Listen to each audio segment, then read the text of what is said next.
Shalom. I hope you all are doing well. I am blessed and I'm back again with a quick video. 1 Peter chapter 4 and verse 7 reads, "But the end of all things is at hand. Be ye therefore sober, and watch unto prayer." In this context, being sober means to be free from intoxicating influences, and to be conscious and aware of anything that may lead us away from Yahuwah. And we must live each day aware that we have an enemy. This will help us stay alert and stand firm against the devil's schemes. Our faith in the truth of the gospel protects us, and knowing and applying Yahuwah's word give us what we need to combat our enemy. So to know the truth and stay sober is to be vigilant and keep our mind on what is true and eternal. We also must stay on guard, understanding the fact that the Hamashiach could return any moment now. They do not want your children to be educated. They do not want you to think too much. That is why our country and our world has become so proliferated with entertainments, mass media, game shows, television shows, amusement parks, drugs, alcohol, and every kind of entertainment to keep the human mind entertained, so that you don't get in the way of important people by doing too much thinking. You had better wake up and understand that there are people who are guiding your life and you don't even know it. And all American citizens, I think, have suspected something like this is going on. But we're all too busy trying to stay alive and live our lives. And after all, what can one person do about it? 4 years ago, COVID. 3 years ago, shutdown. 2 years ago, technology. Today, AI, interest rates, politics, World War. Name a celebrity who has a big mouth and is not afraid to use it. Country bumpkin black dude that can't talk good over KB and look like Mr. Potato Head. Over KB.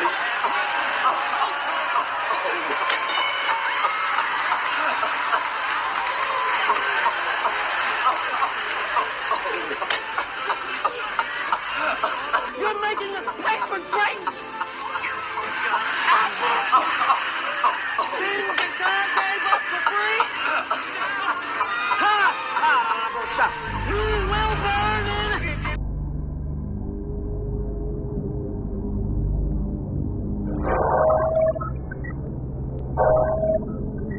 Who can discern the signs of the times preceding the second coming of the Hamashiach? Luke chapter 21, verses 25 through 27 reads, "And there shall be signs in the sun, and in the moon, and in the stars, and upon the earth distress of nations, with perplexity, the sea and the waves roaring, men's hearts failing them for fear, and for looking after those things which are coming on the earth. For the powers of heaven shall be shaken, and then shall they see the Son of Man coming in the cloud with power and great glory." You see, these wicked people want you to stay asleep, and when you begin to wake up, they distract you. You see, they don't want you to know that we are living in a time period that precedes the second coming of the Hamashiach. But how is it possible to be forewarned by signs if you can't see them because you're being distracted and continually bombarded with worldly affairs? Enoch clearly tells us that there will be a remote generation, meaning in the end times, that would see the wicked removed from the face of the earth. And this will be before the coming of the Messiah. Enoch chapter 1 starting at verse 1 reads, "The words of the blessing of Enoch, wherewith he blessed the elect and righteous, who will be living in the day of tribulation, when all the wicked and godless are to be removed. And he took up his parable and said, Enoch, a righteous man, whose eyes were opened by Elohim, saw the vision of the Holy One in the heavens, which the angel showed me. And from them I heard everything, and from them I understood as I saw. but not for this generation, but for a remote one, which is for to come. Concerning the elect, I said, and took up my parable concerning them. You see, this is why they took the book of Enoch out of the Holy Scriptures. They do not want you to know that everyone is going to go through tribulations, meaning there will be no rapture, and that it will be just like the days of Noah when the flood came and took all the wicked people off the face of the earth. This is what the Hamashiach said it would be like in the days preceding his return. Let's look at what Matthew chapter 24, starting at verse 36 says. It says, "But of that day and hour know no man, not the angels of heaven, but my Father only. But as the days of Noah were, so shall also the coming of the Son of Man be. For as in the days that were before the flood, they were eating and drinking, marrying and giving in marriage, until the day that Noah entered into the ark, and knew not until the flood came and took them all away. So shall also the coming of the Son of Man be."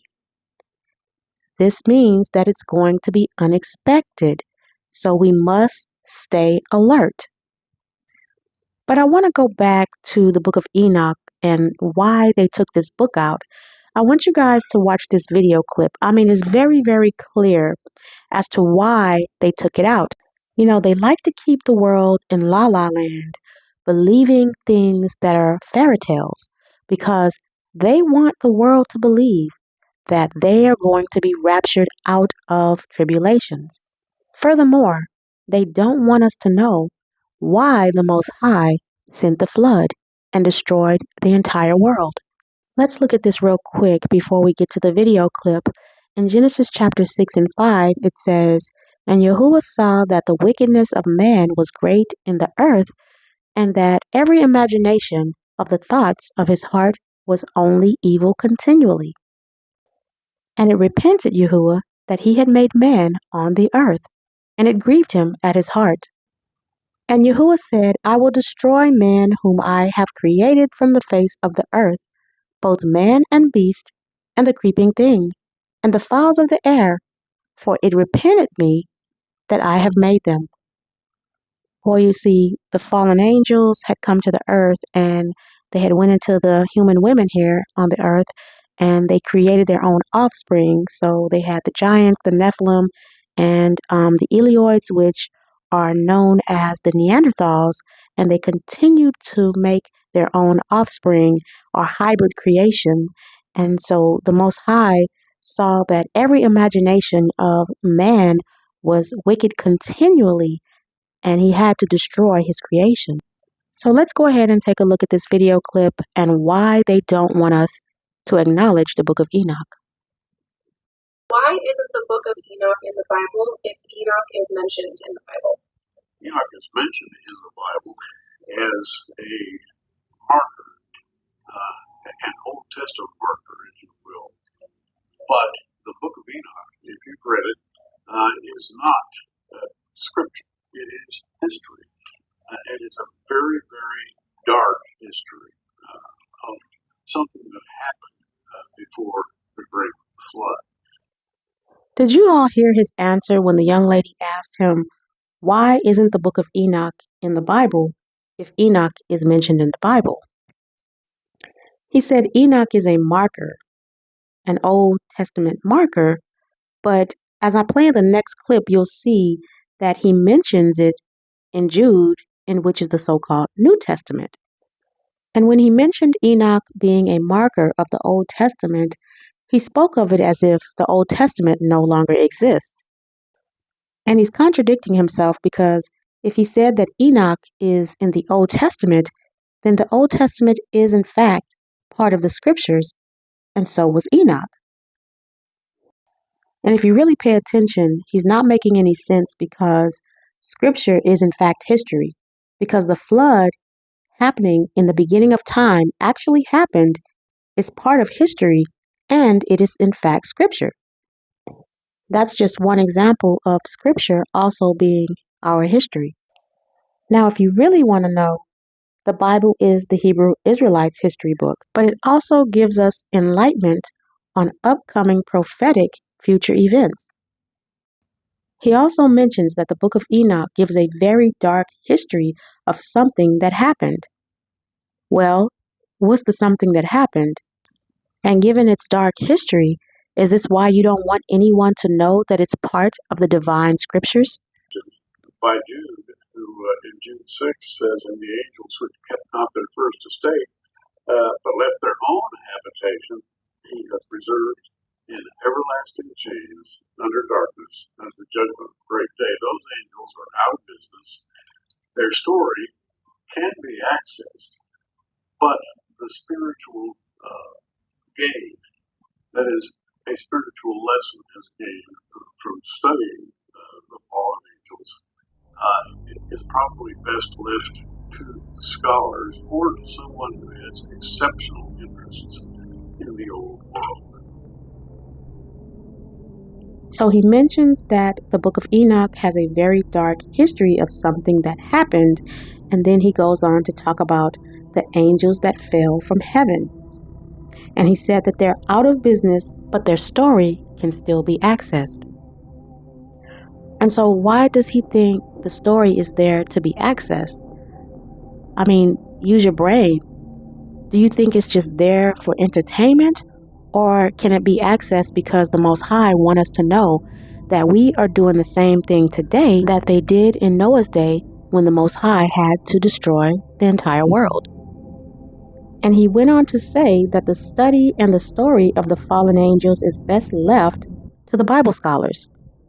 In other words, if you're not a Bible scholar who's been to cemetery school and you're regular people just like you and I, we should not be trying to read the book of Enoch and understand it. But the funny thing is that the Most High gives us clear instructions on who he's dealing with. You have to be an Israelite, for number one. For number two, you have to be keeping the commandments. Then the Most High will allow you access to understand the deep mysteries and secrets of the Bible. But if you're not keeping the commandments and you're not a Hebrew Israelite, then you're not going to understand the scriptures. The Most High showed his word to Jacob. He showed his word to the Israelites. He made a covenant with them. So this guy is pretending to know what he's talking about. But even a blind man should be able to see through his lies. As a matter of fact, we're living in a time period where lies are getting exposed. This is a time of revealing, and all darkness is coming to the light. Period. All of these is all catching hell in 2024. It's up for all of them. It don't matter if you Diddy or whoever you is, TG Jakes, any of them. All lies will be exposed. That's all. And anyone who takes that the wrong way, know why they take it the wrong way. The truth is the lie. Wow, this is a shame, family. If you're out here telling the truth, then you are looked upon as the liar. But the people who are actually deceiving the masses are looked upon as the truth tellers. Satan has flipped things upside down. Isaiah chapter 5 and verse 20 says, "Woe unto them that call evil good and good evil, that put darkness for light and light for darkness, that put bitter for sweet and sweet for bitter."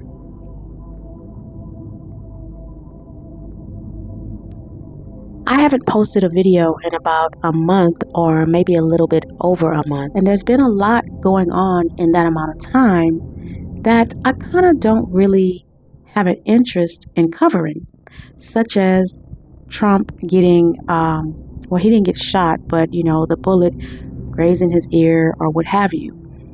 I never covered anything about TD Jakes or Diddy. Biden dropping out of the election and him endorsing Kamala Harris. I don't feel like I want to give these situations any of my attention because, these things are simply a distraction from what's really going on in the world. Many of us already knew before these stories and accusations came out about Diddy and Jakes that they were evil. Like, I knew this already. I don't need to cover it in a video. I don't need to watch it over and over or give it any of my attention. What I've noticed is as these prophecies continue to come to pass, the powers that be will send a distraction. Sometimes it's a minor distraction and sometimes it's a major distraction.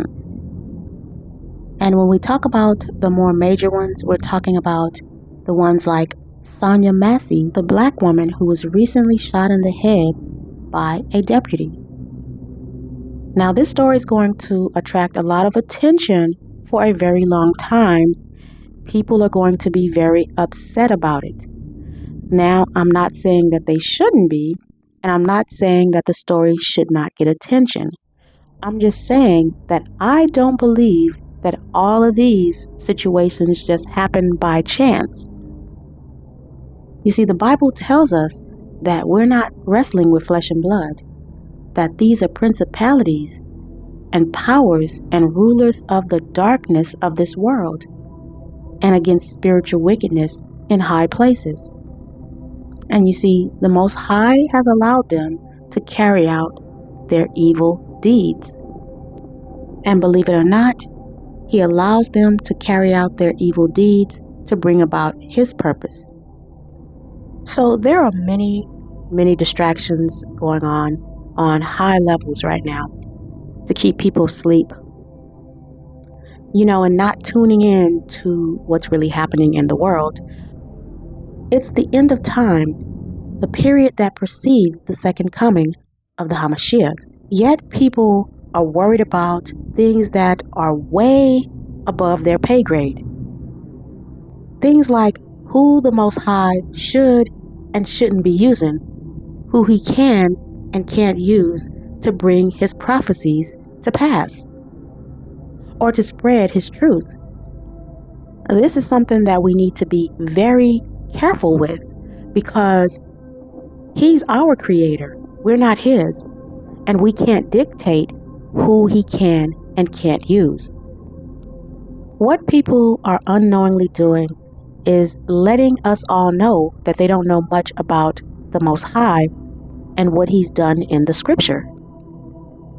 Because there are so many stories proving that the Most High used men as well as women to bring about His purpose in the Bible. Another thing that people are doing is showing how much hatred they have toward their fellow brothers and sisters. You can hear it in their voice and in their very character as they speak on who should and shouldn't bring out this truth. I just see this as another distraction and possibly downright evil. Because anybody who tries to block YAH'S mission to spread this truth have to be playing for the other team. Now, if you decide that you do not want to hear this truth from a certain individual, that's your prerogative. But to influence many others into only listening to them, certain people, or certain genders is simply blasphemy. Furthermore, it is not what the scriptures teach. Now, does anyone know the story of Judith? It's actually a book in the Bible, and she came from the tribe of Judah, and her name means praised woman of Judea. Now, I'll always believe that Satan is the one who is orchestrating this whole movement, that women should be quiet and that we should not present the truth if we feel moved by the Most High to do it. Now, this is not to say that we're to rule over our men, become leaders, or any such thing, but only to be moved by the Spirit of Yahuwah in obedience. Now back to the story of Judith. I will not tell the whole story. You can go ahead and read the book for yourself. And I never hear anybody talk about this book. I'm not sure why, but I don't hear any of the so-called leaders talking about Judith or any other story of a woman who was used by Yahuwah. But Judith, what she did was she killed a general, an Assyrian general, to save her town from an invasion. Now we're going to go ahead and start at verse 6 because I just basically want to show you that the Most High was with Judith when she killed the Assyrian general. Now I'm not sure if this is why the world is afraid of women, the women of Israel, and they want us to be quiet and not move on behalf of Yah, but take a listen to this. Now this is Judith. It says, "Then she came to the pillar of the bed which was at Holofernes' head, and took down his falchion from thence, and approached to his bed, and took hold of the hair of his head, and said, Strengthen me, O Yahuwah Elohim of Israel, this day. And she smote twice upon his neck with all her might, and she took away his head from him, and tumbled his body down from the bed, and pulled down the canopy from the pillars. And anon after she went forth, and gave Holofernes his head to her maid." Now let's skip down to verse 11, where it says, "Then said Judith afar off to the watchman at the gate, Open, open now the gate.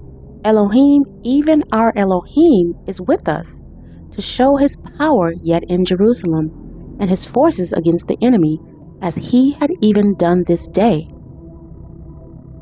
As you can see, Judith did not take credit for killing the enemy.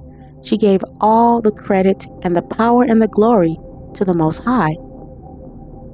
Let's continue reading. It says, "Now when the men of her city heard her voice, they made haste to go down to the gate of her city, and they called the elders of the city." It says, "Now when the men of the city heard her voice." 13 says, "And then they ran all together, both small and great, for it was strange unto them that she was come. So they opened the gate and received them, and made a fire for a light, and stood around about them."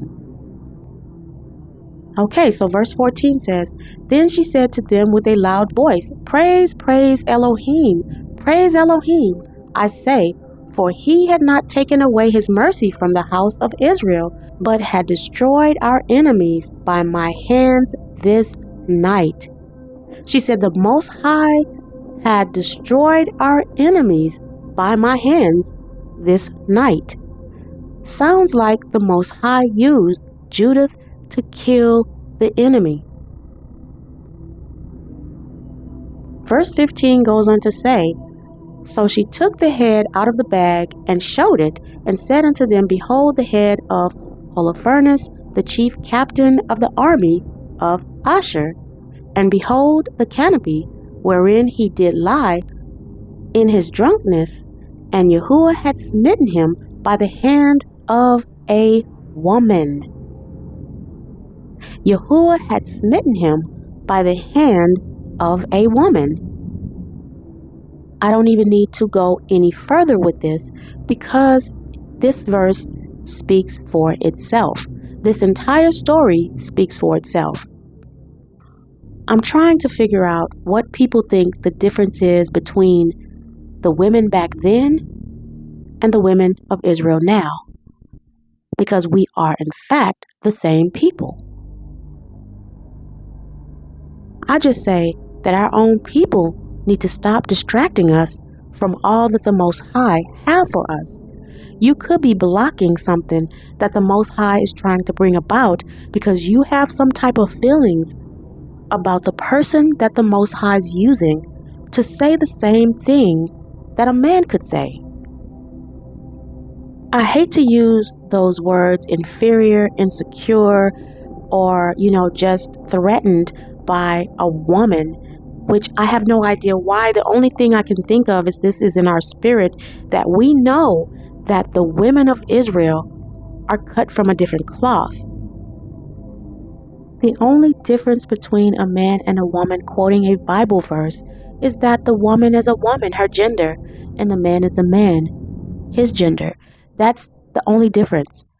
But the Most High will continue to use who he wants to use, whether you all like it or not. You need to stop being part of the problem and distracting people from what the Most High have for Israel.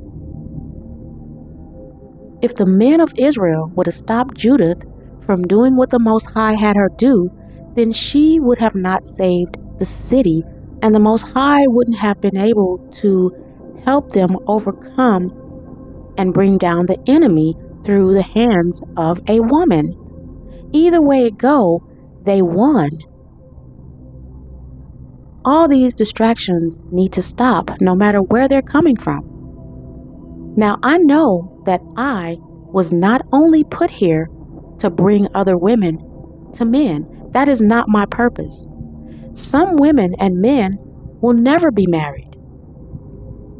And the reason that I'm bringing that up is because I've heard people say that our job is to minister to other women and tell them how to be good wives.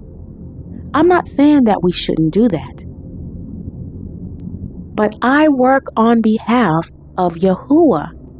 I do what he tell me to do. I don't do what humans tell me to do. Because humans have their own selfish desires, especially when people display an attitude of hurt. Because a lot of people are coming from a place of hurt or a place of their emotions. The house of Israel seem to work off of their own selfish desires. And right now, I don't see sex, being married, or any of the kind at the top of the list. We need healing as a people. You see, because when a person heals, then they'll attract the right kind of person.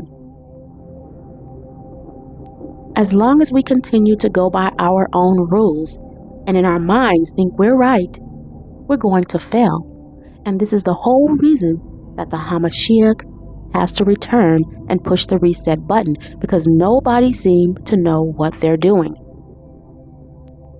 Pure scripture is what we need. We don't need anybody adding, taking away, or twisting the word to fit their own narrative or selfish desires, because they're coming from an emotional place. Maybe because they've been hurt by women. Maybe because she's been hurt by a man. I don't know what the problem is exactly, but on the surface of things, we all can tell that something is deeply wrong. It's really crazy to me how everybody have all the answers on how other people should operate when they can't even work on themselves and all the issues that they have. Because even though they might be coming to you in a truthful place and they have a special gift to deliver special messages, they still have their own issues that they're dealing with, and it's very evident. Now, I'm going to tell you, family, when it comes to distraction business, I don't play. I don't need anybody to come to my channel who don't want to be here. If you don't want to hear my voice, if you don't like that I'm a woman and I teach, then you shouldn't be here. But I can tell you this, I'm going to continue to be obedient to the Most High. I'm going to continue to do what He has told me to do. And there's no hard feelings. For every person who don't want to hear what I have to say, there's somebody who would like to hear it. Somebody who's receiving these messages. I will not cancel anybody out because of their gender. I'm not going to do that, because what if the Most High is using them to bring me a message, a vital message in these last days? Please, family, pay attention to all the distractions.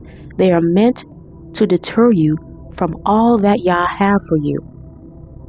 Do not let people sway you this way or that way. Stay firm in your walk with Yah. Make sure whoever you're listening to is Bible-based and that they're coming from a place of scripture. One of the main things that you need to pay attention to is if the person is not reading from the scripture. We need scripture. We don't need people's feelings, emotions, and we don't need people inserting how they feel about the Bible into what we're learning. This has been a longer message for me today. I pray that you all stay safe and that the Most High protects you and your family in these dark hours. Remember Matthew chapter 24 and verse 13, "He that endures unto the end, the same shall be saved." And until my next video, shalom.